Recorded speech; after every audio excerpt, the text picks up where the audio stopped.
What's up, guys? Movie buff, talking Midway. I kind of waited a little while to see this movie because I wasn't just sold on the previews, and it didn't get a whole lot of great reviews. So I didn't know how to feel. I probably wouldn't have seen it, but when we were waiting on another movie, and we just had so much time to burn, we're like, instead of going all the way home, why don't we just, watch this, we'll eat, and then we'll go to the next movie. And it was all in the theater, so it was the reason why we went. Not saying like, oh, it's just a shitty movie, or I just didn't have any big plans to see this movie after I heard, not such great things. And I mean, I can understand why it's getting a little bit of a bad rap as far as the reviews go and stuff. It's a long movie, it's drawn out. The pace is very slow, and this is something that you've already seen. You've seen movies like this so many times, Pearl Harbor, and on and on and on and on. And with those movies, you get a lot more gut punch as far as like not acting ability, but acting. Yeah, I guess you could say acting ability, storytelling, just the drama of it all was a lot more ratcheted up in those movies. This is like a movie like that, but without the Saving Private Ryan moments in the heart. And they tried. There was a lot of things that they tried. You could feel like they were trying to pull you in, with your heartstrings and stuff, but it just didn't get me there. And I will say that the acting, some of the acting in this movie is very like overdone. They took the accent and like ran it into the ground, and really the biggest one was Ed Skier's character, which is Dick Best, which is pretty much my favorite character in the movie. So even though his accent didn't work for me and the way he acted, that character didn't work for me, who knows? Maybe that's exactly how the guy talked and he was right on the money. I'm just saying it was a little too much for me, but I'm sure that's probably what it was. He researched this guy and this is how this guy actually was. But that ended up being my favorite character. So even with the kind of not loving the accent, he still portrayed the character well enough to where I enjoyed that part of the movie the most. And this movie's literally about what you see is what you get. They bomb us, we go over there, we're basically taking a stand. If we don't beat the Japanese here at Midway, we lose the war, honestly.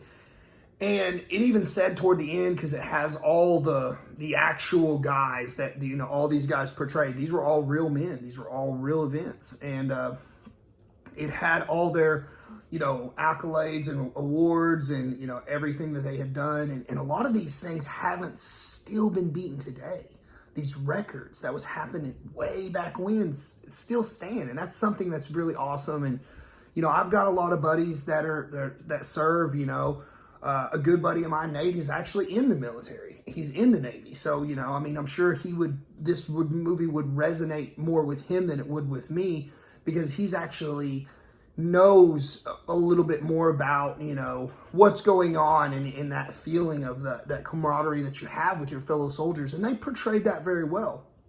But the movie, at its heart, is the flyboys that are going down, and they're literally just, back in the cartoon days where you used to hear that. That's exactly where that came from.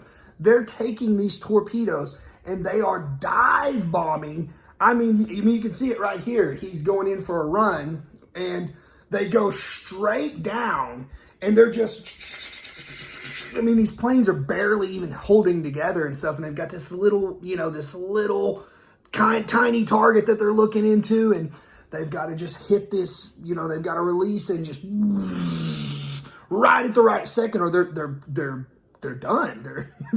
They're 6 feet under after that, So that was my favorite part, is the action. And the cinematics was great. The war is never fun to see, but if it can be portrayed in the best possible cinematics and visuals, then, more power to you. And it was. And just the feeling of when they're in those dogfights and you see them just narrowly miss and the ship is just turning and it just barely misses the ship. And you're like, oh. The one thing that I'm kind of confused in with this movie is because as a red-blooded American male, I'm going to always choose for America. That's just how I was brought up. That's how I was supposed to feel. I mean, I would guess, and that's how all my servicemen feel that are in the military, in the Navy, in the Air Force, and what have you. And so they really kind of humanized Japan. And I mean, I understand those guys were, also living soldiers, and they were, doing everything they could. Oh, technical difficulties, stand by.